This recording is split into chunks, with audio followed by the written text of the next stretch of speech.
Hi, I'm Lisa Sanford with Real Living Speckman Realty. Today I'm going to talk to you about market value versus appraised value. So when we help a seller try to determine what we think the market will bring on their home, oftentimes I will tell the seller that I have to wear two hats. I have to wear the hat of a buyer saying, what do I think a buyer is going to pay for this home?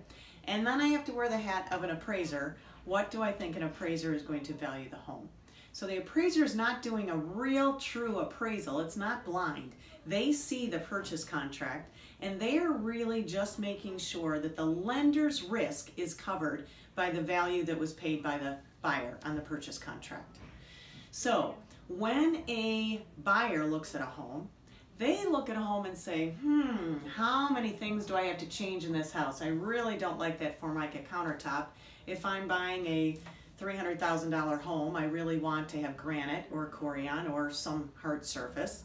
I really don't like the flocked wallpaper. I'm going to have to strip that flocked wallpaper from the 70s and paint it, and I don't know if they put the wallpaper on properly, that it'll be easy for me to do that or not, blah, blah, blah. They think of everything that they have to do to the home, and they might come up with a list of items that might determine how much am I really willing to pay for the home. An appraiser puts more emphasis not on the condition of the home, but they put more emphasis on the size of the home and the age of the home. So if a home is older and average size compared to a home that's sold that was newer with that average size, they will reduce the value on their appraisal because it's older.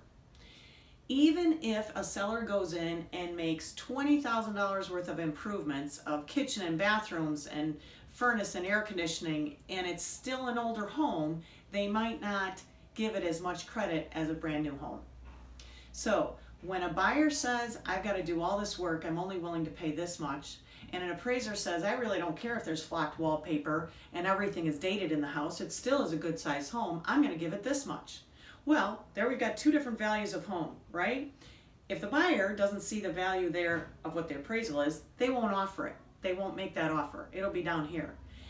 If the appraiser says, oh my goodness, there's so many repairs done to this home and the buyer's willing to pay higher, but the appraiser says it's still an older home, they might come down here in the value. So that's one of the things that I have to look at to try to say the lower of the two wins. Because if we don't get any offer from the buyer because the appraiser says it's high, but the buyer isn't buying, we don't sell it. If a buyer says that it's high, but an appraiser doesn't think that the value is there, we probably don't get a loan, so we don't sell it. So that's where we come into how much do we really think the home is worth in today's market. We have to wear both hats. And that's the lesson for market value today.